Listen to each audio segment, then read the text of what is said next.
j'avais à cœur de changer, de revoir la vision de J'appelle. Donc la vision pour cette année, c'est « Je souhaite ». Donc je mets bien les mots là, je vais lire vraiment la vision pour cette année pour que vous puissiez voir vraiment qu'on a vraiment à cœur d'aller vers autre chose. Donc je souhaite que ce département soit un espace d'échange et d'écoute où les femmes peuvent s'exprimer, mais également grandir en maturité, tant dans la parole, mais également dans une bonne réflexion spirituelle et éthique. Et dans cette optique, je souhaite inviter lors de chaque rencontre des femmes engagées dans la foi, des femmes qui ont à cœur ce ministère et donc voilà, qui vont nous aider en tout cas à aller plus loin dans la parole et qui vont s'appuyer sur la parole de Dieu comme boussole. Donc voilà. Donc pour commencer cette année, on va avec le staff J'appelle, on a eu à cœur d'accueillir donc Delphine Le Pennec qui ouvre le bal. Salut à toutes, j'espère que vous allez bien. Je suis très honorée d'être avec vous aujourd'hui et je pensais pas être la première genre à ouvrir le bal de tout le reste. Donc j'ai un peu la pression, mais ça va bien se passer. Donc Delphine, elle est présente aujourd'hui avec son mari également, qui est dans la salle. Alors, c'est le seul homme, je crois, oui, à la caméra. Mais il ne va pas rester. Exactement. Nous sommes d'accord. Voilà. Donc voilà, avec son mari, ils ont exercé pendant 7 ans à MLK, donc auprès des jeunes adultes. Et aujourd'hui, ils ont un ministère de pasteurs itinérant. Et c'est pas tout.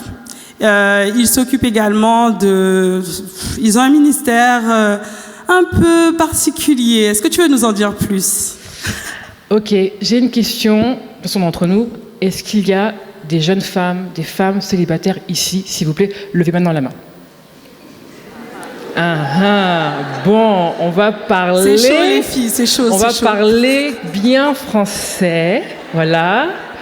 Je vous explique, donc depuis maintenant quasiment 3 mois, avec mon mari qui est ici présent, on a mis en place un ministère spécifiquement pour vous, mesdames, mesdemoiselles et messieurs, bon, ils sont pas là, pour les chrétiens célibataires, parce qu'on s'est rendu compte qu'il y avait vraiment des besoins par rapport à ça. Et on a toute une gamme d'accompagnement pour vous. C'est vraiment du sur-mesure. On a vraiment à cœur que vous puissiez être en fait accompagnés, équipés, guéris de vos blessures pour être en bonne santé émotionnelle pour votre futur chéri. Vous savez quoi? Quand on est en bonne santé émotionnelle et quand le gars vous rencontre là, le gars il est refait. Il dit voilà ma côte qui est fraîche et en plus qu'elle est fraîche, elle est guérie intérieurement et c'est incroyable. Et aussi parce que vous savez, depuis maintenant 12 ans, on est mariés avec Jean, on a 2 enfants, Noah qui a 6 ans, Lénie qui a 1 an. Et je me suis mariée avec Jean, et comme j'aime dire souvent, je suis assez grande, hein, je me suis ramée 77, mes blessures étaient beaucoup plus grandes que moi. Et je me marie avec Jean, et une personne qui est blessée, elle blesse. Inconsciemment ou consciemment, j'avoue, des fois je l'ai blessé inconsciemment. Parce que, en fait, c'était pas réglé en moi. Et on aspire vraiment que chaque chrétien célibataire puisse prendre soin de son cœur, puisse être attaché à Dieu et puisse être en bonne santé émotionnelle. Donc pour nous, c'est vraiment important. Donc si vous voulez du coup en savoir plus, de toute façon, il y aura un stand tout à l'heure. En plus, avec une promotion incroyable. Oui. Donc il faudra venir nous voir. Et sur Instagram, c'est @inspire comme inspire.jd, J comme Jean, D comme Delphine. C'est tout, voilà. Je pense qu'elle a tout dit. Hein. Vous pensez qu'elle a tout dit? Moi, je pense pas. Alors, Delphine, elle est aussi co-auteure de 2 ouvrages et elle est aussi présidente d'une association. Yes. Voilà, c'est ça. Qui s'appelle comment? Qui s'appelle Éclat. Et juste 2 secondes, je peux en parler aussi. Bien sûr. De toute façon, vous allez m'entendre parler jusqu'à la fin. Donc, Éclat, pourquoi Éclat? Éclat, c'est parce que, en fait, on prend soin des femmes qui ont été abusées. Je vais dire les vrais termes, abusées sexuellement. Ok? Moi, c'est mon histoire aussi. Et quand tout à l'heure, je parlais du coup de guérison, ça en fait partie aussi. Et Éclat, en fait, ça annonce que c'est possible en fait de pouvoir être restauré par rapport à ça. Que c'est pas le point final de ta vie, les abus. Que bientôt, il n'y aura plus écrit sur ton front « J'ai été abusée, mais j'ai été restaurée. Je suis victorieuse ». Ça veut dire, on veut aussi pousser les jeunes femmes, les femmes, à dire que effectivement, tu avais un statut de victime, mais tu passes de victime à victorieuse. Et ce que je vous raconte là, c'est ce que moi-même j'ai vécu. Et cette association vraiment, elle est là pour vous écouter. C'est vraiment un espace pour vous écouter sans jugement. On n'est pas des psychologues, on n'est pas des thérapeutes. Et j'aime les psychologues et thérapeutes, mais nous, c'est vraiment voilà, c'est un espace qu'on te donne gratuitement pour parler, pour te vider. Parce qu'on croit que la parole est libératrice. Et quand on commence à parler, il se passe quelque chose. Et je vais commencer à trop parler, vas-y, prends la suite. C'est Delphine. Alors, donc, là, on a fini la partie présentation, accueil, etc. Et on va rentrer vraiment dans le vif du sujet et on va commencer à aborder notre thème. Yes. Et tout ça à travers le témoignage de Delphine. Donc, on va prendre le temps ensemble et donc, du coup, je vais te laisser la parole pour nous partager un petit peu ton témoignage, ton vécu et on aura un temps de questions aussi. Donc, moi, je vais lui poser les questions directement et par la suite, vous pourriez également poser des questions si vous le souhaitez. Donc, n'ayez pas peur les filles, nous sommes entre nous et vous n'êtes pas filmés. Donc vous de votre côté, donc n'ayez pas peur de prendre la parole, de poser les questions et si vous ne souhaitez pas poser les questions directement, alors il y a le staff dans la salle, donc est-ce que vous pouvez lever les mains les filles? Voilà, elles peuvent venir, donc vous levez la main, elles peuvent venir, elles peuvent recueillir vos questions et après elles vont nous le partager directement. C'est OK? Ok, super. À toi Delphine. Encore merci vraiment pour l'accueil. Alors, du coup, je vais essayer de ne pas être trop longue parce que je puisse vraiment avoir un temps d'échange. Moi, ce qui m'importe, c'est pas tant que je parle, mais qu'il y ait vraiment un temps d'échange vraiment ensemble. Et si vous voulez, à la fin de ce moment-là, même dans la journée, je serai vraiment à votre disposition. S'il y a des questions ou autres, vraiment, n'hésitez pas. Du coup, je m'appelle Delphine Le Pennec, j'ai 36 ans. J'ai 2 enfants avec Jean, donc Noah qui a 6 ans, Lénie qui a 1 an. Et mon témoignage commence par mes parents en fait. Mes parents, ma maman a épousé un homme non chrétien et les conséquences qu'il y a eu sur sa vie ont été les suivantes, c'est qu'en fait elle n'était pas libre en fait clairement de vivre sa foi avec son mari. Donc il a interdit d'aller à l'église, de lire sa Bible, de prier, etc. Nous, du coup, moi plutôt, je débarque, en fait, même pas 1 an après leur mariage. Et il faut savoir qu'à ce moment-là, en fait, mon père était persuadé que ma mère, en fait, l'avait trompé. Du coup, pendant les 9 mois de grossesse, ça a été tu m'as trahi, patati patata, c'est pas mon enfant, blablabla, les grands discours qu'on entend là comme ça. Et vous savez, je crois vraiment que même si l'enfant n'est pas encore né, il se passe quelque chose à l'intérieur. Du coup, moi, je débarque le 26 mai 1985. Tadam, it's me. Et regardez comment Dieu est bon. Vous savez, pendant ce temps-là, ma mère, elle continue toujours à prier par rapport à la situation. Oh, il y a un bébé. Excusez-moi. C'est mon côté maman qui remonte. Et je débarque dans la vie de mes parents. Et voilà comment Dieu est bon. J'ai la même tête que mon père. Mais une photocopie incroyable. Et toutes les personnes qui viennent disent « Waouh, on dirait son papa, elle est tellement mignonne !» Voilà, pendant 9 mois, tu nous as persécutés, voilà. Et à partir de ce moment-là, en fait, mon père m'a aimé. Mais les 9 mois avant, il ne m'a pas aimé. Et ces 9 mois-là vont être impactants sur toute ma vie, jusqu'à l'âge de 25 ans à peu près. Donc, je grandis dans une famille comme ça. Et ce qui est dingue, c'est que malgré les circonstances, j'ai jamais été en fait impactée par la mésentente de mes parents. Donc vraiment, j'avais vraiment conduit par rapport à ça. J'ai un frère et une sœur. Donc moi, je suis la plus grande. Et du coup, voilà, je grandis, tout ça. Et en fait, entre 6 et 8 ans, mes parents travaillaient beaucoup à l'époque. Entre 6 et 8 ans, j'ai donc du coup subi des agressions sexuelles. Je ne vais pas aller en détail parce que je veux vraiment protéger les personnes, okay. Mais c'était de manière régulière. C'était, dans mes souvenirs, c'était chaque mercredi après-midi que ma mère nous déposait du coup chez les personnes en question. Wow. Et en fait, c'était devenu limite un automatisme pour moi. Donc chaque mercredi, je savais qu'en rentrant, Delphine, tu vas du coup dans la chambre qui est à ta droite. Et voilà. Donc je grandis comme ça. Et vous savez, quand on a entre 6 et 8 ans, on ne comprend pas en fait. Clairement, on n'est pas éveillé à ça, enfin on ne comprend pas. Et souvent, il y en a qui vont dire « Ouais, mais bon, t'as qu'un pu te défendre, patati patata, caca. » Ouais, d'accord, super. Sauf que quand ça nous arrive, en fait, il y a tellement l'hormone de stress, elle est tellement violente que du coup, on bug là-haut. Physiquement, on est là, mais notre esprit, il est ailleurs. Et je sais que là, je parle du coup à plusieurs personnes. Je sais très bien que ça touche plusieurs personnes parce que on est tellement nombreuses, en fait, à vivre ça. Et c'est pas juste, c'est vraiment injuste. Donc, ça, c'est une autre conséquence sur ma vie. Et par la grâce de Dieu, ce qui est incroyable, c'est que j'ai une force de caractère. À l'époque, j'avais un sale caractère. Maintenant, j'ai un caractère fort. C'est plus pareil. Jésus est passé par là entre-temps. Mais du coup, cette force de caractère-là, en fait, à ce moment précis, je devais donc avoir même pas 7 ans, 8 ans, j'ai su, en fait, définitivement repousser l'agresseur. Lui dire stop. Et je suis partie. Le temps est passé, du coup, je grandis. Et deuxième chose qui m'arrive encore une fois, pareil, dans à peu près les mêmes circonstances, je me retrouve du coup nez à nez avec un autre agresseur. Et c'est comme si mon cerveau avait du coup enregistré tout ce qui s'était passé auparavant. Du coup, j'ai pu partir à temps. Du haut de mes 7-8 ans, j'ai pu partir à temps.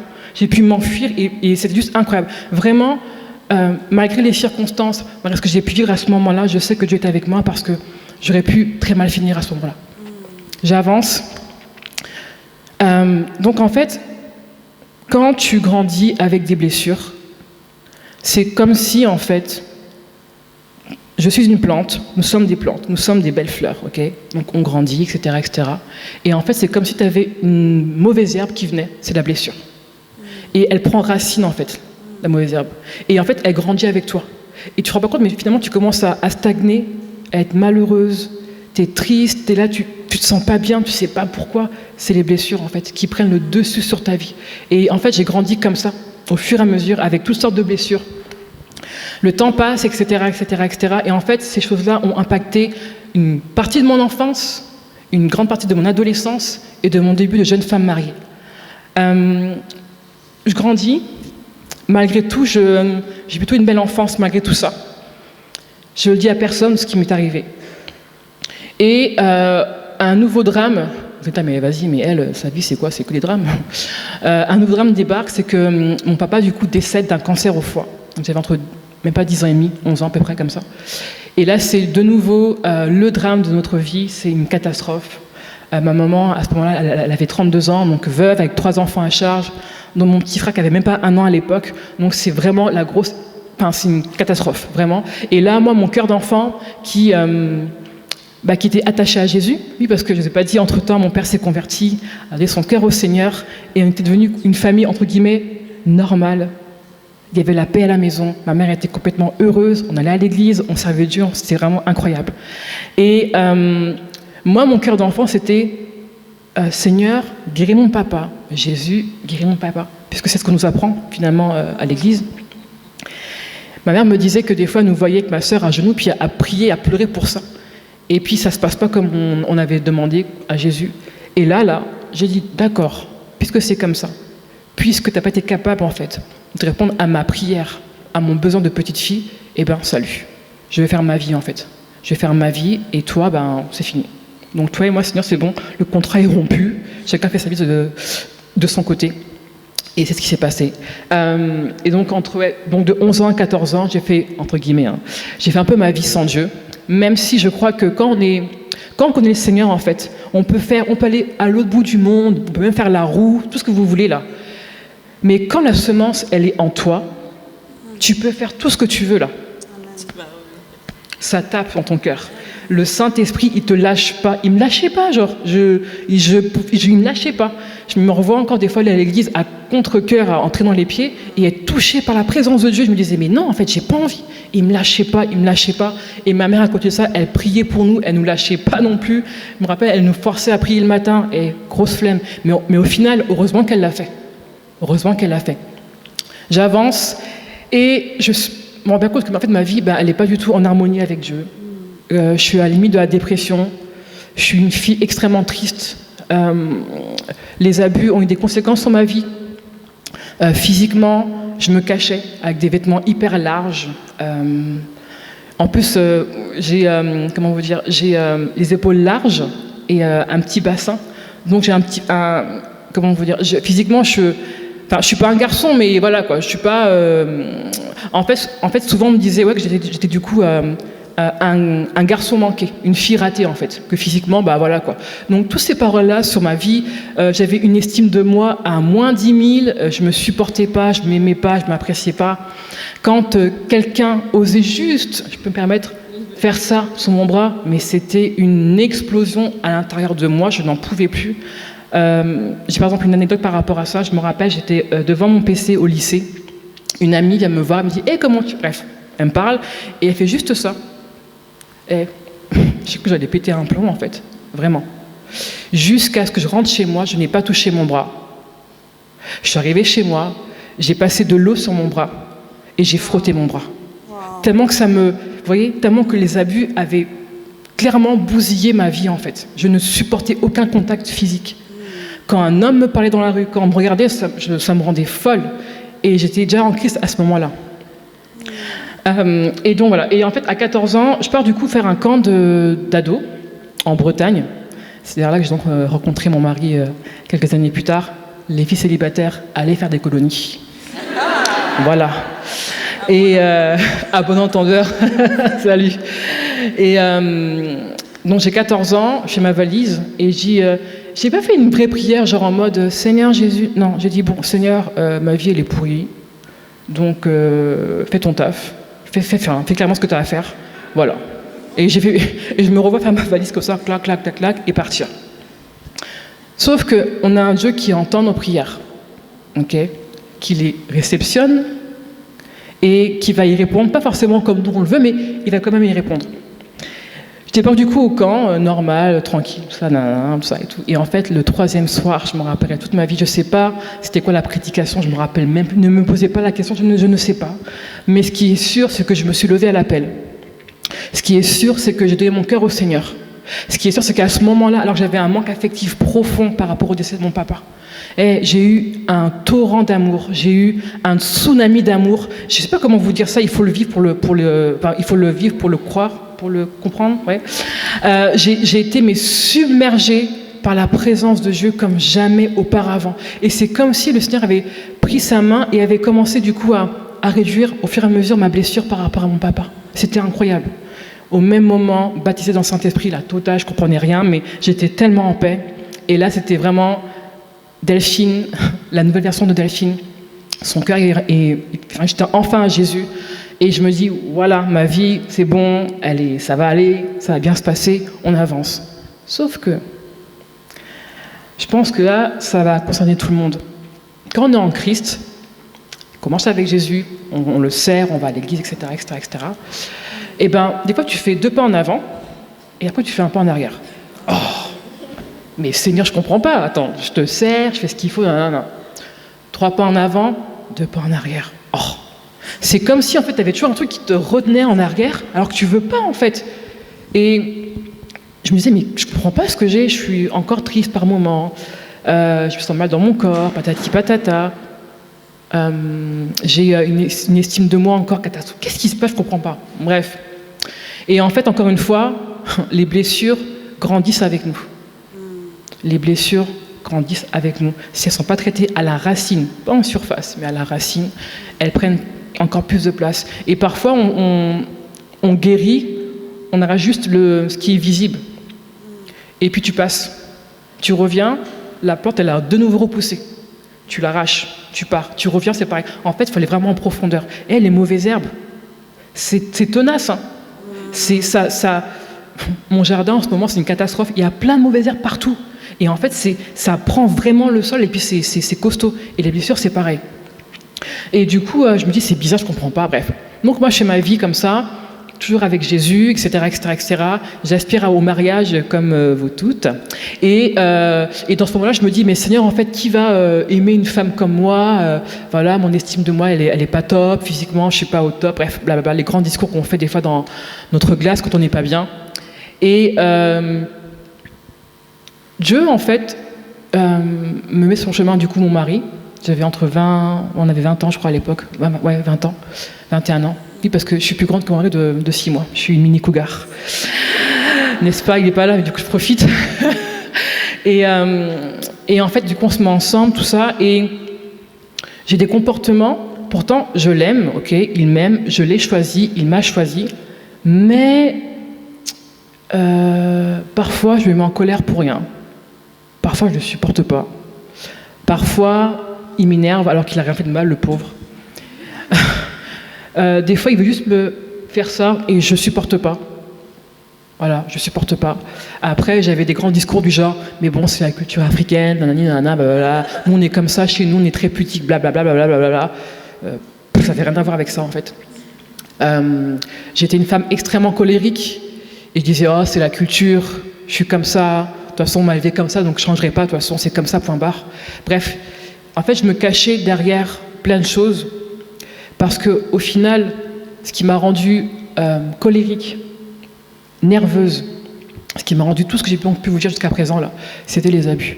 Mais à ce moment-là, je ne savais pas encore que c'était à cause de ça. Du coup, je me marie avec Jean. On se marie le 10 juillet 2009, un samedi. Le lundi, on prend la route pour aller prendre un appartement dans le nord de la France parce qu'on a du coup enchaîné avec le ministère. Donc mariage, pasteur directement. Et donc tout ça, j'ai déjà à gérer. C'est déjà beaucoup, je trouve, pour une seule personne. Et en fait, on se rend compte que ça va pas du tout. Mais genre, ça bug de ouf, quoi. Pourtant, je l'aime encore une fois, il m'aime, je l'ai choisi, il m'a choisi, on m'a pas forcé, c'est pas un mariage forcé, mais ça va pas, ça bug. Dans l'intimité, ça va pas. Je vous dis la vérité, ça va pas. C'était compliqué. Quand on subit ce que j'ai pu subir, il y a deux possibilités. Ou tu es une femme frigide, et il n'y a rien qui passe, genre, on peut pas te toucher, on peut rien te faire. Ou tu es une femme open bar. C'est-à-dire que tu dis, bah, de toute façon, au point où j'en suis, voilà, les deux possibilités. En tout cas, c'est ce que je connais aujourd'hui. Et moi, j'étais une femme complètement hermétique à mon mari. Et en fait, toute la haine, tout mon mal-être par rapport à ce que j'ai vécu il y a des années en arrière, mon mari l'a subi en fait. En fait, je mettais tout en pleine tronche, le pauvre gars.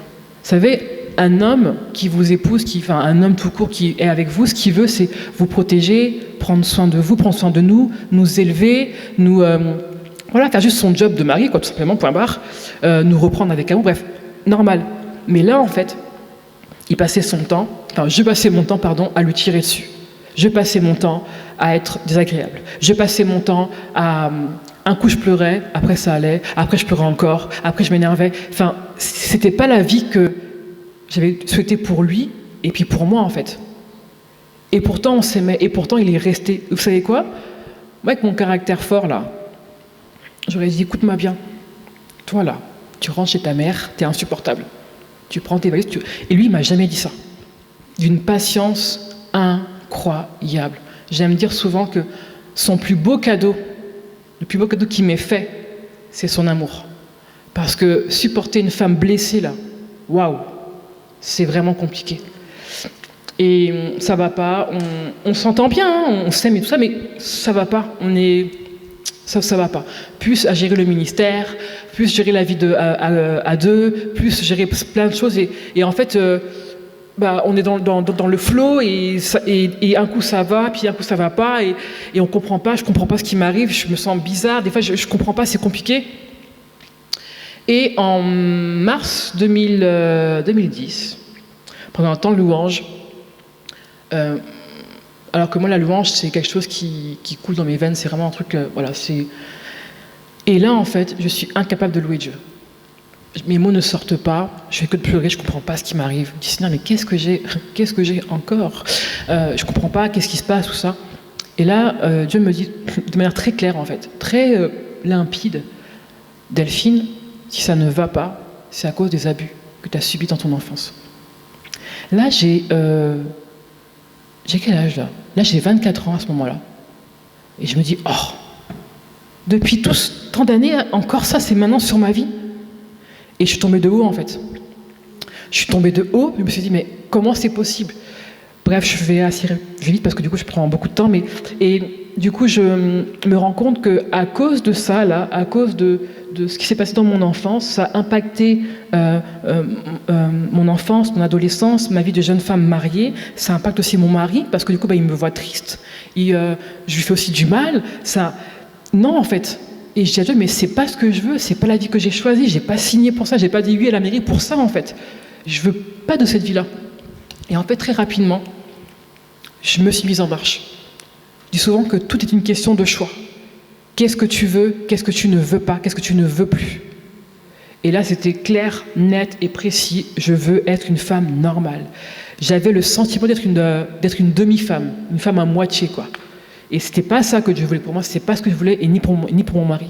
Du coup, je me suis mise vraiment en mouvement pour attraper ma restauration, attraper ma guérison.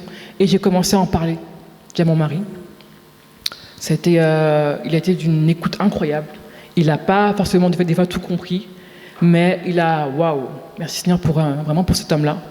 J'ai eu du coup sur mon chemin d'autres personnes qui m'ont aidé. J'ai fait également aussi une thérapie.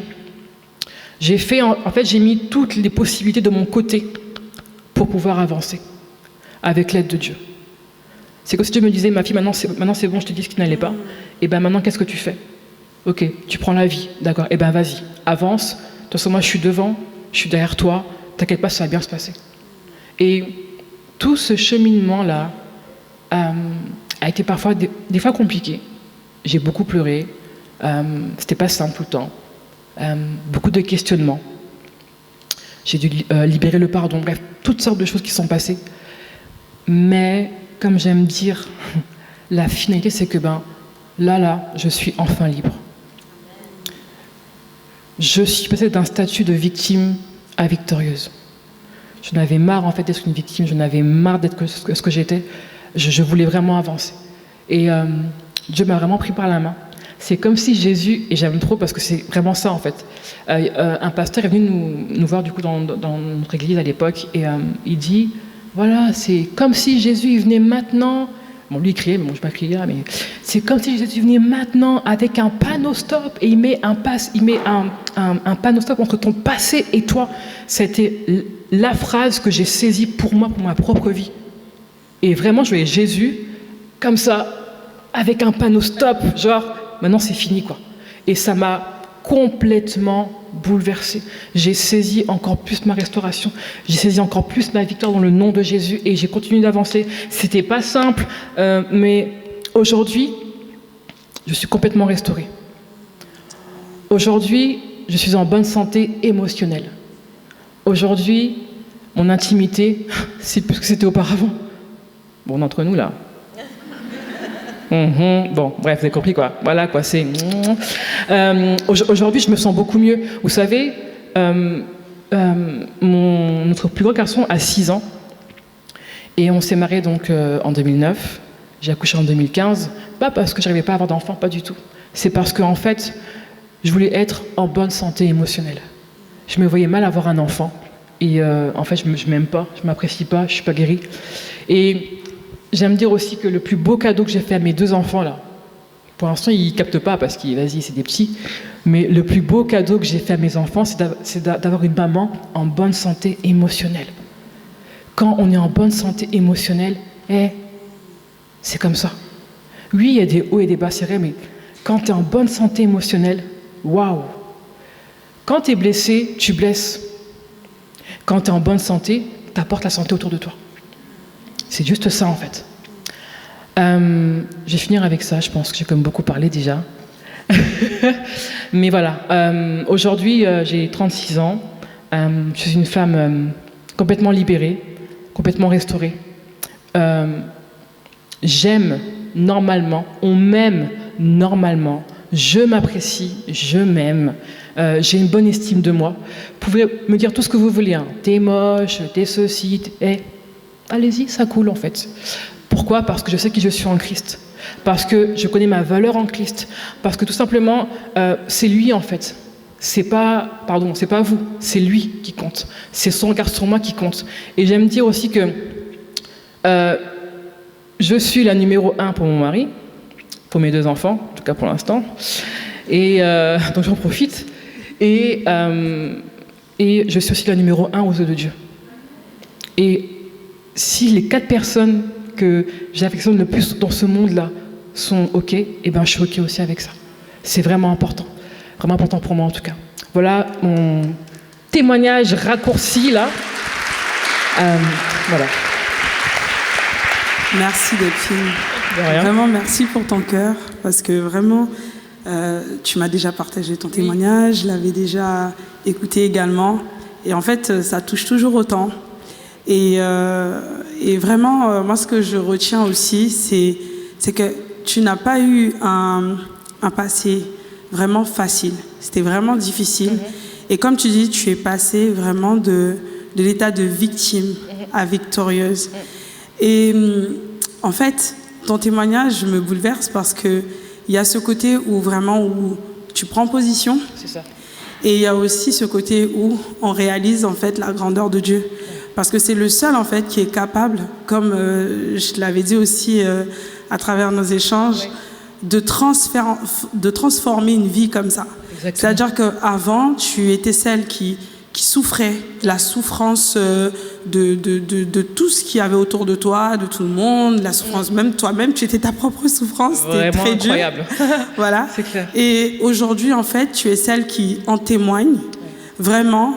Et aujourd'hui, je crois que par ton témoignage, il y a d'autres personnes qui peuvent être touchées, qui sont aussi libérées par ça, parce que d'autres personnes vont s'identifier aussi à tout ce que tu as pu vivre. Et moi, je crois toujours que tout ce qu'on a pu vivre avant, dans le passé, on ne l'a pas vécu pour rien. Exactement. Et en fait, lorsqu'on le réalise, lorsqu'on prend conscience, il y a quelque chose qui se passe. Et ça, c'est vraiment quelque chose de spirituel. Et lorsqu'on arrive à prendre conscience de ça, ben en fait, je pense qu'on devient une boule de feu pour l'ennemi. Parce qu'en fait, lui, il pensait justement nous mettre dans une cage. Mais en fait, quand on sort de là, en fait, on témoigne de la grandeur de Dieu. Et il n'y a que Dieu qui peut faire ce qu'il a fait dans ta vie. Exactement. Parce que je pense qu'on ne peut pas se relever si facilement. Ça a pris des années, comme tu viens juste de nous l'expliquer. On a vu que c'était un cheminement. Et moi, ce que j'ai quelques questions pour toi. Bien sûr. Quand est-ce que tu t'es dit que tu devais en parler? Parce que je pense que tu as vécu ça pendant plusieurs années de ta vie. Et par la suite, tu as continué un petit peu ton chemin. Mais est-ce qu'à un moment donné dans ta vie, tu t'es dit, bien avant ça, il faut que j'en parle à quelqu'un? Honnêtement, ce qui est très étrange, c'est que quand on subit ce que j'ai subi, c'est comme si en fait le cerveau le prenait et paf, quelque part, loin là-bas, dans un tiroir profond. Tu l'as refoulé, quoi. Voilà. Et en fait, parfois, j'en parlais, mais de manière très détachée. Genre, c'est fini. Genre, c'est bon, c'est le passé, en fait. Et je me disais, bon, bah voilà, c'est arrivé, point barre, et puis bah, on avance, quoi. On passe à autre chose, et puis on avance. Mais j'ai vraiment réalisé, vraiment l'impact sur ma vie quelques mois après mon mariage.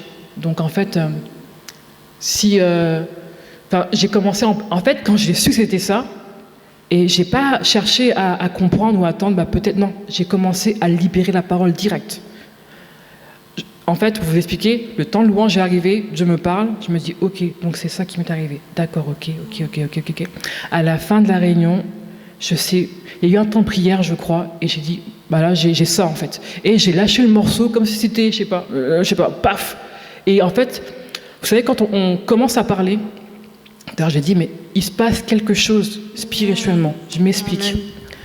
L'ennemi, Satan, le diable et tous les autres là, sont des menteurs, sont des crevards.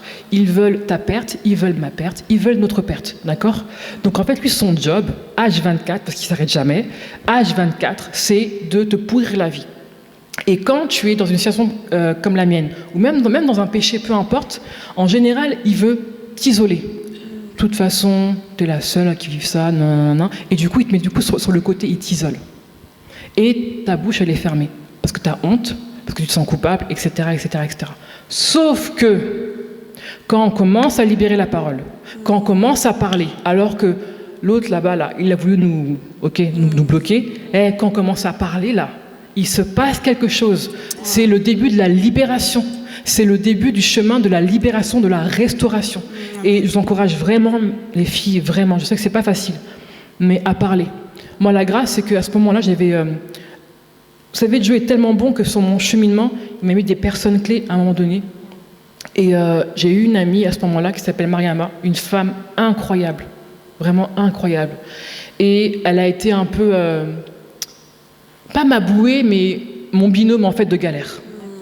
Du coup, on priait l'une pour l'autre, on parlait par rapport à nos galères, etc. etc. Si ta personne prie, Dieu t'enverra quelqu'un avec qui tu peux prier, avec qui tu peux parler. Voilà. Dis-moi, tu as une question, Angelina? Alors, Angelina qui est ma colideuse, hein.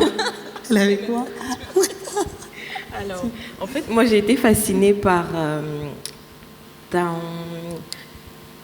la manière dont tu t'es mis en mouvement dès que tu as su, en fait. Oui. Et je me dis que c'est vraiment important aussi qu'on se mette en mouvement. C'est vrai que des fois, on attend... Enfin, par exemple, ce que tu as décrit, Dieu t'a dit directement ce qui n'allait pas. Et ça, déjà, c'est extraordinaire. Il n'y a pas beaucoup de gens qui vivent ça comme ça, qu'on te pointe du doigt directement ce qui n'allait pas. Ça, déjà, je trouve extraordinaire. Mais je trouve que c'est important aussi, une fois qu'on détecte que ce qui ne va pas, qu'on apprenne à se mettre en mouvement, en fait. Qu'on ne se dise pas que, OK, comme Dieu l'a détecté, il va guérir, en fait. Il a besoin de notre action aussi. Et franchement, c'est ce qui m'a fascinée aussi dans ton témoignage, c'est la manière dont tu t'es mis en mouvement pour changer ça, en fait. Tu t'es rendu compte et tu voulais changer ça dans ta vie. Du coup, ma question, en fait, c'est qu'est-ce que tu peux aujourd'hui, s'il y a une personne dans la salle qui vit ce que tu as vécu ou autre chose, hein, d'autres types, quelles sont les clés que tu peux nous donner, en fait, pour OK, je sais ce qui ne va pas, c'est quoi la suite? Okay. Je ne sais pas si j'ai plein de clés, en fait. Hein. Je ne sais pas, on verra. Mais ça, c'est moi qui le dis, d'accord? N'allez pas dire oui, nanani, ok? Bon. Moi, ce que je pense, c'est la chose suivante. C'est quand on demande à Dieu des choses, voilà, Seigneur, change-moi, ou qu'est-ce qui ne va pas? Et qu'il nous montre la chose à changer. Et qu'on ne fait rien, alors qu'on a demandé à Dieu. Pour moi, c'est un péché. En fait, j'aime dire que nous sommes responsables de notre vie. Jésus aussi, attention. Mais là, on parle vraiment cœur à cœur. J'avais le choix, ou de rester dans mon truc de victime et de me lamenter jusqu'à ce que Jésus revienne, ou de me dire, oui, effectivement, c'est vrai, j'ai vécu ça. Oui, c'est injuste. Oui, ça fait encore mal. Oui, c'est pas normal, etc., etc., etc., etc. Mais je choisis d'avancer. Mais je choisis de mettre en mouvement. Et en fait, si j'avais un truc par rapport à ça, c'est ne perdez pas de temps. Ne perdez plus de temps avec ça. Regardez les conséquences que les blessures ont sur votre vie. C'est pas du tout bénéf. C'est nul. C'est 0 sur 20, c'est tout ce que vous voulez. C'est archi nul, doublement nul, tout ce que vous voulez comme terme. Donc rien que pour ça, en fait, essayez juste de tenter peut-être l'autre option de choisir la vie. Mais le truc, c'est que comme on est habitué à être dans ce truc-là de victime, de blessure et de patati, d'être que focus sur nous, etc., du coup, on a un peu peur, en fait, d'aller de l'autre côté. Sauf que dans l'autre côté, Jésus nous attend avec la main tendue. Mais même dans ton truc de victime, hein, Jésus est là. Hein. Il est là aussi, hein, il ne te laisse pas en plan. Mais l'autre côté, là, il te tend la main pour dire « Ok, ma fille, vas-y, viens, on se met ensemble en mouvement. » C'est ça. Et les filles, vraiment, en fait, ne perdez pas de temps. Quand vous savez ce qui s'est passé dans votre vie, quand vous êtes au courant, Pourquoi, par exemple, quand on te dit... alors, je vais dire un prénom au hasard, désolé si elle existe vraiment, la fille, mais... Par exemple, Aurélie, quand on te dit ça...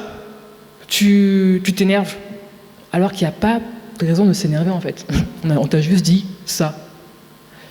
Pose-toi la question, pourquoi je m'énerve? Creuse. On n'aime pas creuser, hein. On n'aime pas avoir la vérité en face. Mais creuse. Demande-toi pourquoi je réagis de manière tellement violente ou de manière tellement colérique, ou peut-être que je suis triste quand on me parle de ça. C'est qu'il y a forcément une blessure. C'est qu'il y a forcément une mauvaise herbe quelque part. Et va creuser, va chercher avec l'aide de Dieu. Je crois qu'ici, vous avez un staff, ici, vous avez des pasteurs à votre disposition. Il y a sûrement des femmes qui peuvent prendre soin de vous. Trouvez quelqu'un. Voilà. Donc, il y avait une question, mais si ça ne te dérange pas, on verra après, d'accord? Garde-la pour toi. Ça marche? donc Merci. si je résume bien, on a une part dans notre processus Mais de guérison. Complètement. Tu ne peux pas dire « Seigneur, guéris-moi ».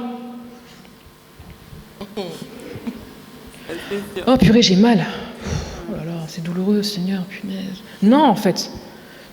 Non, ça, c'est pas possible. Enfin, si, tu peux le faire, hein, mais c'est pas du tout bénef. On doit aussi... déjà, c'est un choix, encore une fois. C'est un choix, c'est je choisis de guérir. Je choisis de me mettre en marche pour obtenir ma restauration. Je choisis de me lever et d'aller prendre ma bénédiction. C'est une question de choix. C'est une question de choix, les filles, vraiment.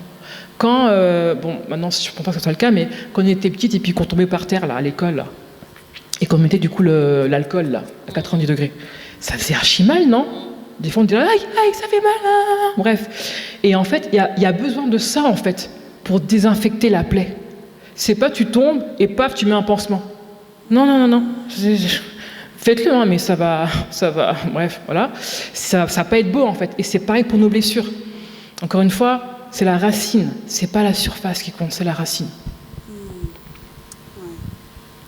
Je parle beaucoup, désolée. Ouais, je vais te poser une petite question. Vas-y. Alors, pour toi, qu'est-ce que c'est, parce que tout à l'heure, tu as parlé d'être en bonne santé émotionnelle. Oui. OK? Et pour toi, qu'est-ce que c'est d'être en bonne santé émotionnelle? Si je prends du coup mon cas,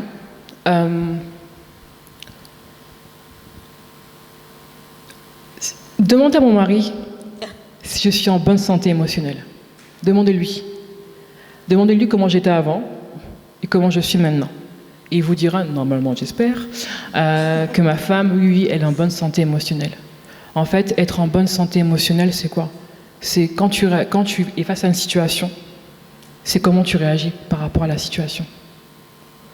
Est-ce que tu commences à taper des grands scandales? Est-ce que tu vas commencer à te renfermer? Est-ce que tu vas commencer à accuser l'autre? Etc. En fait, est-ce que ton comportement, il est stable? Est-ce que tes émotions sont stables? Est-ce que tu passes de ça après à ça? Voilà. En fait, je ne sais plus qui disait ça. Si, je ne sais pas si vous connaissez, du coup, je pense que si, pour certaines, Manula Kem sur Instagram, Magali Kalala, c'est une amie à moi. Et elle dit, pour savoir comment vous êtes vraiment, demandez à vos amis de vous dire les choses, les vraies choses. Comment je suis, en fait? Les vrais amis. Les vrais amis, ouais. Comment je suis? Dis-moi ce que j'ai changé dans ma vie. Et là, en général, et on n'aime pas faire ça. Mais moi, je l'ai pas fait. Et voilà. Mais et souvent, c'est avec les autres qu'on sait si on est en bonne santé émotionnelle ou pas. C'est au contact des autres, avec vos amis, vos parents, votre famille, vos collègues, votre chéri, etc., avec vos enfants. C'est là où on sait vraiment si on l'est ou pas face aux situations. Et du coup, qu'est-ce que ça a changé dans ton quotidien? Parce que pour les autres, bien sûr, ils l'ont remarqué, etc. Mais intérieurement, qu'est-ce que ça a changé pour toi? Même physiquement, intérieurement, je suis beaucoup plus en paix. Moi qui étais une femme colérique, mais vraiment colérique, hein, et quand j'arrivais plus du coup à parler, je commençais à taper. J'étais un peu bagarreuse, j'avoue, à l'époque, à l'école. Voilà. Et en fait, aujourd'hui, sur une situation, même de couple, hein, quand des fois on va commencer à sombrer, quand des fois ça commence à sentir un peu le roussi là. Avant, je criais, aujourd'hui, je parle comme je vous parle là en fait. J'ai dit écoute-moi chérie, là en fait, ça va pas être possible. Alors qu'avant c'était là tu te rends pas compte. Là c'est écoute, là en fait je suis pas disposée, là je suis trop énervée. Ça se voit pas, mais je suis énervée. Donc, pour ta paix et ma propre paix, pour l'instant, on fait une pause. Et quand ça ira mieux, je vais revenir. C'est ça, en fait, qui a changé dans ma vie. Je me mets beaucoup moins en colère, mais beaucoup moins. Mais mon Dieu, mais ma vie, elle est calme. Ma vie, elle est en paix. Je suis une fille calme, je suis une fille posée. Enfin, Attendez, non, je recommence. Ce que je veux dire, c'est que je suis plus autant en colère qu'auparavant. C'est ça que je veux dire. C'est que vraiment, ça a vraiment été pour moi un indicateur très fort. C'est je ne suis plus cette femme colérique. Et ma meilleure amie, là, c'est la douceur. Alors qu'avant, ma best friend, c'était la colère. Là, c'est la douceur. Genre, c'est trop ma poteau. Genre, on est trop ensemble, tu vois. C'est vraiment ça. Amen. Je vis mon meilleur moment. C'est super beau ce que tu nous racontes, mais finalement, comment est-ce qu'on reste dans cette constance? Parce que tu nous as dit qu'aujourd'hui, tu es en bonne santé émotionnelle. Donc, une fois que tu as fait le processus de guérison, que tu es en paix avec toi, en phase avec toi-même et avec Dieu, comment tu restes dans cette constance? Parce que tout à l'heure, tu as dit que le diable, il ne s'arrête pas. Donc, il va essayer forcément de nous ramener les mauvaises pensées, de vouloir nous tirer vers le passé, de penser... Enfin, en temps, on se demande, est-ce que c'est réel? Et finalement, qu'est-ce que tu peux nous dire pour rester vraiment dans cette constance-là? Je suis en bonne santé. Qu'est-ce que je fais pour rester dans cette bonne santé? Alors, juste un truc par rapport à ça. Oui, je suis en bonne santé émotionnelle aujourd'hui, c'est vrai. Mais ça ne veut pas dire que je n'ai pas de galères, hein, de défis, de challenges. Par exemple, il y a quelques mois de ça en arrière, je pense que ça va du coup parler de ça, enfin plutôt les mamans qui vont comprendre ça, mais j'ai fait une dépression postpartum. Je vous souhaite vraiment à personne de vivre ça, c'est une catastrophe. Et pourtant, j'étais en bonne santé émotionnelle. Donc en fait, ce qui veut dire, c'est que même si tu es sur une bonne dynamique, et ben, parfois tu as des galères. Mais c'est comment tu vas rebondir par rapport à la galère. C'est ça qui est vraiment important. Et en fait, pour répondre du coup à ta question, je crois qu'il y a plusieurs choses. La première, c'est de communiquer, de parler en fait. D'avoir quelqu'un avec qui parler, quand ça va et quand ça va pas. Moi, c'était mon mari, par exemple. Je parle, je déverse. En plus, nous les femmes, on aime bien parler, donc voilà. Des fois, on radote. Ouais, il y a ça, et puis il y a encore ça, et puis l'autre appelle, et puis encore... Bref, voilà. Mais au moins, on libère. Tu vois, il y a ça. Je passe du temps aussi à parler avec Dieu. Justement, par rapport à ça, un point important. Donc, effectivement, j'ai plus de papa sur cette terre, donc aux yeux de l'État. Je suis une orpheline de père, ok? Mais c'est pas mon statut, c'est pas mon identité. Quand je me suis mariée, j'avais cette crainte, cette peur de venir du coup devant mon mari sans mon papa, et je me disais mais comment je vais faire, et j'en pleurais, j'étais pas bien, tout ça. J'ai prié pour ça, Dieu m'a rassurée. Fallait être là, mais je suis rentrée comme une rockstar en fait. Je suis venue, j'avais le sourire aux lèvres parce que oui, j'ai plus mon papa sur cette terre, mais j'ai mon papa au ciel. Et pour moi, c'est incroyable, on a une relation incroyable, et du coup, je lui parle constamment. Mais même, genre tout le temps, hein. Même quand je suis au WC, quand je fais ma vaisselle, quand je suis sur la route, quand je suis avec mes enfants, même quand dans mon sommeil. Vous avez capté, quand je suis posée. En fait, je lui parle tout le temps. Seigneur, il y a ça qui va pas, ça va bien, ça c'est ceci. Et vous dites pas, il doit être gavé. Non, au contraire, parlez-lui. Donc il y a ça. Il y a aussi le fait d'écrire ses émotions. Et franchement, les filles, ayez toujours un cahier avec vous et un stylo et écrivez. Tout ce qui vous passe par la tête, que ce soit bien ou pas bien, vous écrivez. J'ai retrouvé dans mon grenier des cahiers qui dataient de 80... Bref, j'avais 15 ans, 16 ans, un truc comme ça. J'ai relu les...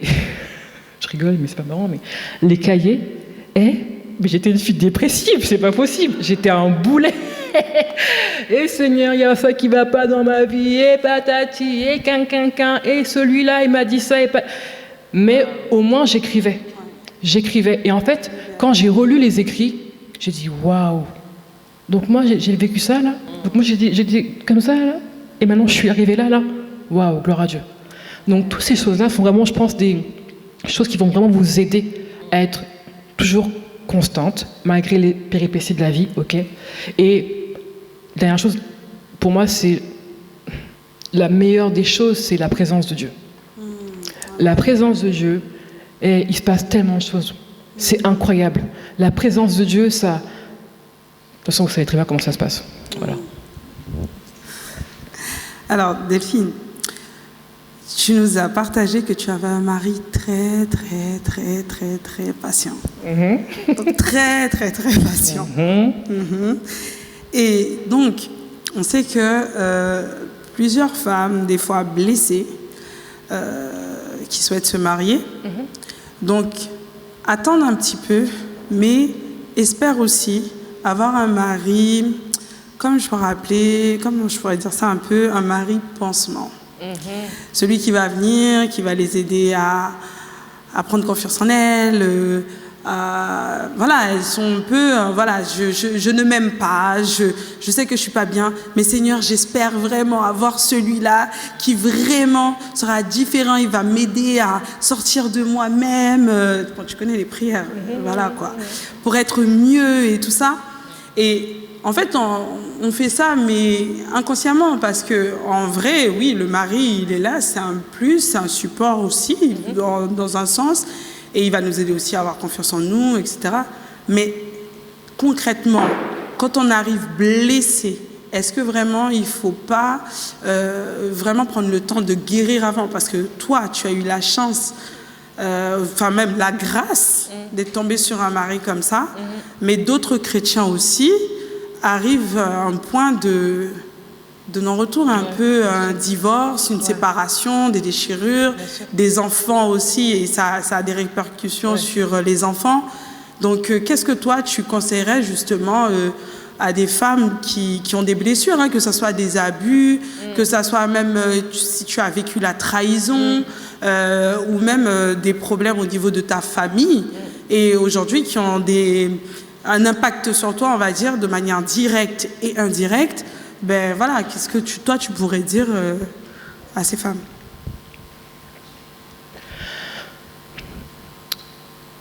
Encore une fois, si tu sais que tu as des trucs à régler, fais-le, c'est important.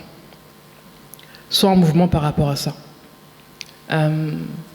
Je déconseille fortement de se marier alors qu'on sait qu'on a des trucs à régler. En fait, non. En fait, tu peux te marier, il n'y a pas de problème, mais les conséquences sont pas du tout bénéfiques en fait, ça sera pas top, clairement ça sera pas top.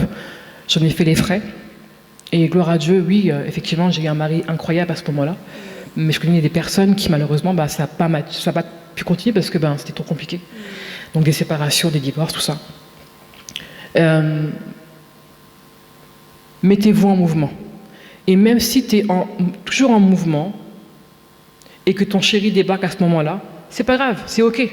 Continue d'être en mouvement en fait. Continue. En fait, vous savez quoi, en vérité là, toute notre vie sur cette terre, on aura toujours besoin de réajuster, de guérir, d'être de nouveau transformé, d'avoir de nouveau son cœur à Jésus, etc., etc., etc., etc. Donc en vérité, sont juste en fait prêtes à accepter de le faire au quotidien. Et je suis convaincue que en investissant, voilà, c'est ça. En fait, il faut investir en vous, les filles. Investissez en vous. Soyez en bonne santé. Et en fait, quand tu investis en toi, c'est pas que pour toi, c'est pour ton futur chéri, pour vos futurs enfants et pour les générations futures. Parce que finalement, le changement, il va s'opérer au travers de toi.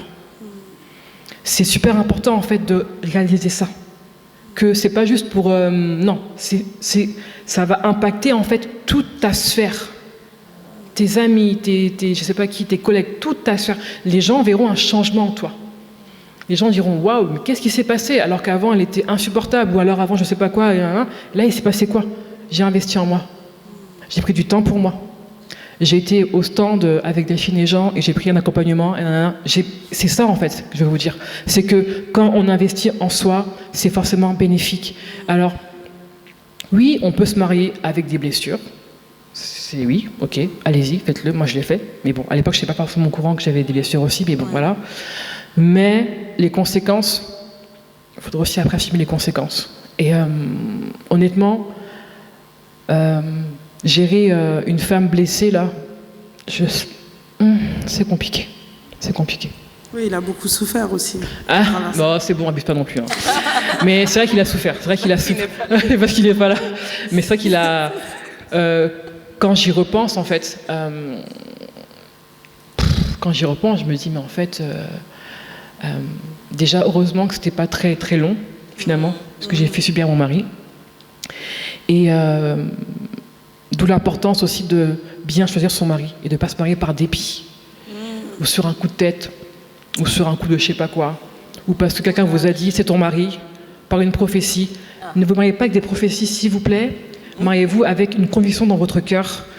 Ne vous mariez pas parce que votre tante vous a dit le gars là-bas il est frais. Vas-y, ne faites pas ça, s'il vous plaît. Soyez convaincus, vraiment soyez convaincus. Vous dites pas vas-y j'ai 25 ans, 30 ans, 40 ans et il faut... Non, s'il vous plaît, ne vous bâclez pas. Mesdemoiselles, s'il vous plaît, ne vous bâclez pas. Vous êtes trop importantes. Vous êtes trop importante aux yeux de Dieu. Vous êtes trop importante. Et les conséquences aussi sur les enfants. Avoir des parents blessés, ça fait des enfants blessés, qui eux-mêmes auront des enfants blessés, etc., etc. En fait, ça pourrit toute une génération, des générations entières. Voilà.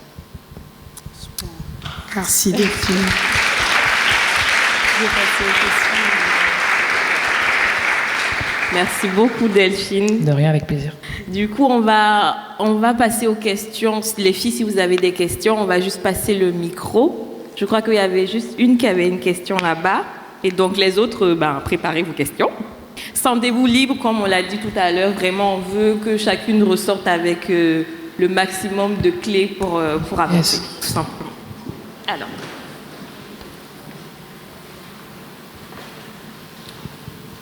Bonjour Delphine. Salut. Merci pour le témoignage, c'était très intéressant et complet. En fait, la petite question, bon, c'est un peu plus terrestre, mais je te la pose quand même parce que je pense qu'il doit y avoir un impact spirituel derrière. C'est, tu sais, chez les non-chrétiens en ce moment, il y a aussi un mouvement, le MeToo. Oui. Tu sais, Oui, ils dénoncent, les abus et après ils vont en justice. Oui. Et ma question c'était après c'est personnel, si tu veux pas y répondre, voilà, y a pas de souci. Vas-y. Mais c'était, est-ce que après je sais pas, est-ce qu'il y avait prescription ou pas, tu sais, quand ça fait une certaine période de temps. Est-ce que déjà t'étais allé jusqu'en justice? Et aussi la deuxième question, c'est que je pense aussi que au moment où tu as dû parler, je pense que tu as dû avoir, mais tu vas me dire comment ça s'est passé, mais est-ce que tu as eu peur aussi de faire mal indirectement à tes parents en les culpabilisant parce qu'ils n'avaient rien vu? Merci pour tes questions. Alors, je vais y répondre du coup.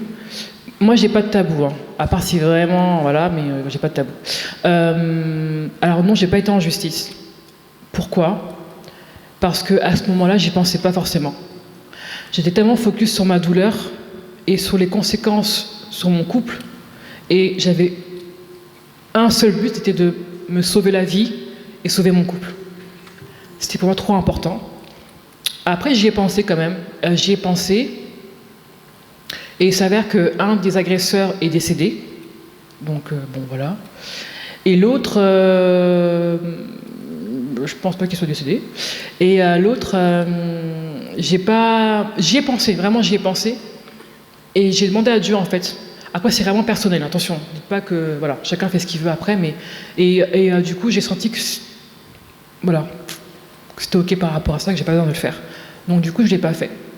Cependant, je prie pour lui, pour son entourage, en espérant avoir été la seule victime. Voilà. Et ton autre question, c'était quoi déjà? J'ai déjà un trou de mémoire.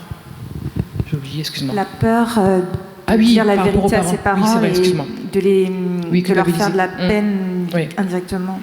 Alors par rapport à ça, donc mon papa n'a jamais su en fait ce qui m'est arrivé. Et ma maman, du coup, je lui ai dit. En fait, c'est bizarre, mais à partir du moment où j'ai su ce qui m'était arrivé, j'avais besoin d'en parler. Mais vraiment, pas pour faire la fille, mais j'avais besoin d'en parler en fait. Je pense que je m'étais tellement tue pendant des années et des années.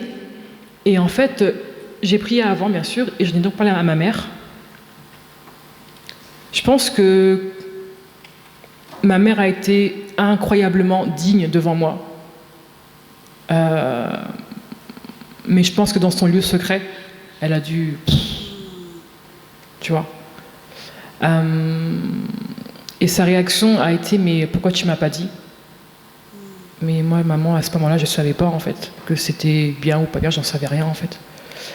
Et elle m'a dit, alors je fais gaffe parce que j'ai pas envie trop de... Voilà, mais elle m'a dit, je vais les appeler, etc., etc., etc., etc. Et j'ai dit, moi, c'est OK. Moi, j'ai pas besoin de ça, en fait. Moi, c'est OK. Je t'en informe parce que je suis ta fille et que je veux te le dire, en fait. Mais t'inquiète, cette partie-là, moi, j'ai pas besoin. Et franchement, on aurait pu le faire. Mais en fait, c'était pas mon combat. Tu vois, c'était pas mon combat à moi à ce moment précis. Et je crois vraiment que c'était vraiment le combat de Jésus. Et c'était en mode, Delphine, ça, laisse-moi gérer, s'il te plaît. Toi, focus sur ton cœur, sur ta guérison, ta restauration, ton mari, ta famille. Voilà.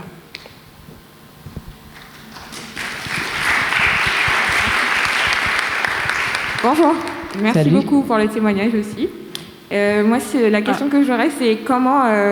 est-ce que tu pourrais nous en dire plus sur le processus du pardon par rapport au haut et au bas qu'il y a pu avoir peut-être dans la démarche? Ok. Merci pour ta question. Alors, ce qui est très étrange avec moi, c'est qu'en fait... je ne sais pas si c'est étrange, mais moi, j'ai le pardon très facile. C'est très bizarre, peut-être, mais... J'ai pardonné très rapidement, en fait. En fait, tu sais quoi, je voulais tellement m'en sortir. Je voulais tellement avancer. Je voulais tellement avoir la tête hors de l'eau. Je voulais tellement mettre toutes les chances de mon côté, entre guillemets, pour avancer, pour être bien, que la phase du pardon a été, je dirais même, la chose la plus simple à faire dans mon processus. Vraiment. C'est peut-être très bizarre ce que je vais te dire, mais c'est juste une vérité, en fait. J'ai pas eu un long moment de haine. Non, ça s'est fait très rapidement. Et je pense que c'est vraiment Dieu qui l'a permis comme ça. Après, on est toutes différentes, tu vois, par rapport à ça. D'autres diront que c'est compliqué, d'autres diront autre chose. Mais moi, en fait, je pense que... Non, vraiment, Dieu est bon. Et Dieu vraiment fait du sur-mesure pour chaque personne. Et il sait parfaitement ce que j'avais besoin, moi, à ce moment précis. Il savait que Delphine avait besoin de libérer le pardon rapidement. Pourquoi, j'en sais rien. Mais c'était comme ça. Donc, en fait, en vérité, te dire vraiment un processus, là, ça a été très rapide pour moi. Donc voilà. Mais par contre, ce que je peux donner peut-être comme chose à faire, comme outil, c'est de... Moi, je conseille jamais, quand j'ai donc des rendez-vous avec des jeunes femmes, d'aller confronter les personnes. Parce que j'estime que c'est pas nécessaire et que... Enfin, c'est mon avis à moi, d'accord? Après, on est toutes différentes, encore une fois. Par contre, ce que je conseille de faire, ça s'appelle une lettre de pardon. Et c'est une lettre que tu vas écrire, c'est un moment vraiment entre toi et Dieu. Et jamais tu enverras la lettre aux personnes qui t'ont offensé. Et en fait, c'est une lettre où tu te décharges. Un tel, tu m'as fait ça, espèce de ça, blablabla, tu décharges. S'il y a 5 pages, eh ben, il y aura 5 pages. Et tu m'as fait ça, espèce de nanana, et toi là-bas, nanana, tu vois, on se décharge au maximum. Et en fait, c'est un outil qu'on utilise vraiment souvent dans nos rendez-vous pour aider les gens à comprendre le process du pardon, pour aider les gens à comprendre l'importance du pardon. Et en fait, à la fin de l'outil, c'est encore une question de choix, le pardon. On ne le subit pas, le pardon. C'est « je choisis de pardonner », d'accord? Et à la fin du truc, de la lettre, c'est « aujourd'hui, je choisis de te pardonner ». De te bénir par rapport à ça. Et que ça, et ça, et ça, et ça, et ça, et ça, et ça, et ça. Voilà. Alors, j'ai une question par ici. Merci. Bonjour. Merci beaucoup Delphine et au staff J'appelle pour ce super témoignage. J'ai un commentaire et 2 questions, mais je vais être courte. Juste le commentaire, c'était pour compléter, on va dire nuancer par rapport aux blessures avant le mariage avec mon propre témoignage. Super. C'est que je suis rentrée dans le mariage en pensant justement être vraiment guérie de tout. Et 2 mois après le confinement, il y a énormément de choses qui sont sorties. Wow. Et mon mari a été vraiment un puissant secours. Et ce que il y a vraiment, je pense, une réalité quand même aussi spirituelle. Ouais. Vous savez que les femmes, pour l'homme, les airs, ce secours pour l'homme. Donc je pense que la femme a beaucoup à apporter et aussi l'homme aussi. Donc juste pour vous encourager aussi à ne pas avoir peur, il ne faut pas être parfaite. Et comme tu l'as dit, Delphine, toi-même, tu ne soupçonnais pas ce qu'il peut avoir. Et je crois, j'espère, que ton mari, même s'il y a eu de la souffrance, le Seigneur a permis de passer par là pour que lui grandisse dans son appel et dans qui il doit être. Donc c'est quelque chose vraiment de salutaire. Et le mariage est vraiment un secours pour beaucoup de blessures. Donc voilà, c'est juste le petit commentaire. Merci. Et les deux autres questions, c'était une par rapport, tout simplement, si on connaît quelqu'un, donc j'ai 2 cas et des vrais cas, dont on soupçonne qu'ils ont vécu un abus, comment faire? Donc une personne qui est plus jeune et qui on va dire, il y a une relation de un peu sa grande sœur spirituelle, et une autre personne par contre beaucoup plus âgée, assez fermée.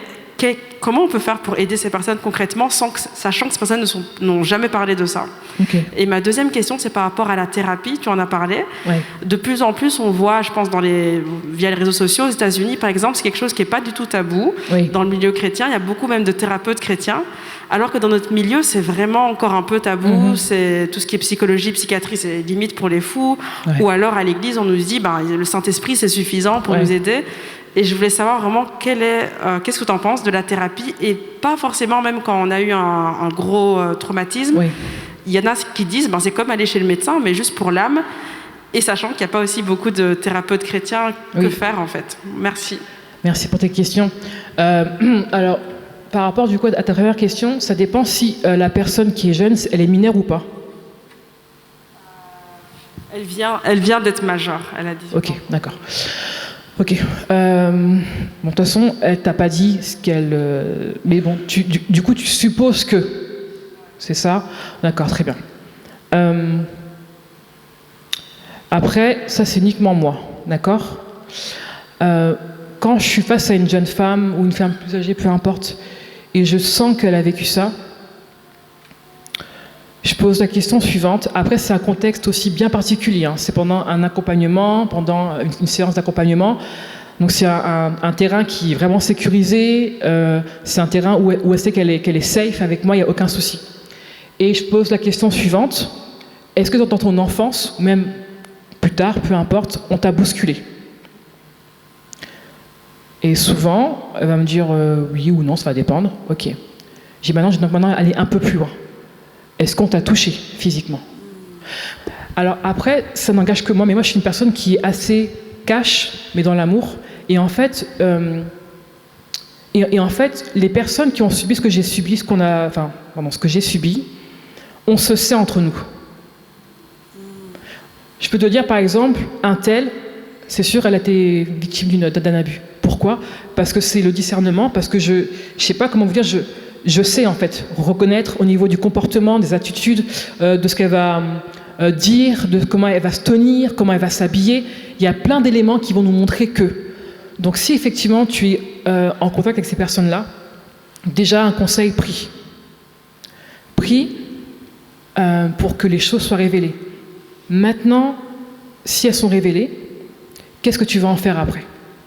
Parce que c'est bien de parler, mais après il faut aussi accompagner la personne. Est-ce que tu es en mesure de le faire ou pas? Est-ce que tu as ce qu'il faut pour les accompagner après? C'est très important parce que ouvrir une blessure, ok, mais le après, il se passe quoi? C'est pas, non, je te lâche, non. Et puis, c'est pas non plus, on va prier. La prière, c'est super, mais il faut un vrai accompagnement. Donc, du coup, pour les 2 cas, prie pour ces 2 personnes-là, pour qu'elles aient peut-être l'opportunité, à un moment donné, je ne sais pas quel moyen, où Dieu puisse vraiment parler à leur cœur par rapport à ça. Pointer du coup du doigt, entre guillemets, leur blessure par rapport à ça. Et prie aussi pour qu'elles aient aussi du coup un vrai espace d'écoute. Surtout quand une personne vous en parle, ne coupez pas la parole. Écoutez-la. C'est vraiment pour elle un réconfort. Ne soupçonnez pas qu'elle ment ou quoi. Non, juste elle veut un espace où elle peut parler. Alors écoutez-la. Et il faut absolument après qu'elle ait un accompagnement si elle le souhaite. Parce qu'on ne force pas les gens, mais si elle le souhaite. Du coup, renseignez-vous. Il y a des assos, peut-être dans l'église, il y a peut-être des personnes qui peuvent gérer ça. Mais surtout, quand on ouvre une blessure, on ne laisse pas comme ça à l'air libre. Il faut vraiment un accompagnement. Et c'est tout comme question, je ne sais plus. Ah oui. Et ce que j'en pense, alors moi je suis tout à fait pour ça. D'ailleurs, j'ai dit que j'ai donc été, tout à l'heure, J'ai donc en fait eu une dépression postpartum et mon médecin à ce moment-là, donc c'était à la PMI pour mon fils, m'a proposé de voir une psychologue. Et ben j'ai dit oui direct. Parce que en fait, je dois apprendre à ce qu'on prenne soin de moi. Je dois apprendre à lâcher prise. Je dois apprendre d'arrêter en fait de toujours en fait diriger ma vie comme je l'entends et en fait, moi je suis pas contre ça. Maintenant, on a Jésus qui est notre allié, notre bras droit, et je pense que les deux sont compatibles en fait. La personne va traiter tes blessures, enfin ton âme en fait, avec sa façon, avec ce qu'elle a appris, avec ses cours qu'elle a appris, et je crois que Jésus donne l'intelligence aux hommes pour nous aider aussi sur cette terre, et il n'y a aucun souci avec ça. Mais je crois aussi qu'il y a aussi une part à faire, nous en tant que chrétiens, c'est en fait de continuer à prier, de demander à Dieu le discernement, de nous montrer ce qui a changé ou pas, etc. Les deux sont possibles. Et effectivement, les chrétiens thérapeutes ou autres, ça existe. C'est vrai que c'est pas forcément très peut-être connu, mais ça existe. Il y en a plein en fait. Il faut juste tomber sur la bonne personne et puis savoir en fait où on peut les trouver. Mais moi, j'ai aucun souci avec ça tant que c'est équilibré et qu'on met toujours Jésus à la première place. Vous l'avez constaté, nous avons dû arrêter la vidéo avant la fin du moment. Donc, comme je vous avais partagé dans notre vision J'appelle pour cette année, je souhaite que vraiment ce département soit un lieu d'échange, de partage, d'écoute et surtout de cœur à cœur. Et donc, du coup, pendant ce temps, on a été vraiment guidés par le Saint-Esprit et certaines filles ont voulu nous partager des choses très intimes. Et donc, pour ces raisons, on a préféré vraiment interrompre la vidéo avant la fin prévue. Et donc, c'était pas prévu au départ, mais voilà, on s'est laissé guider et j'espère en tout cas que vous avez été bénis de votre côté, que vous avez passé un très très bon moment avec nous. Et on espère en tout cas que la prochaine fois, vous pourriez être avec nous.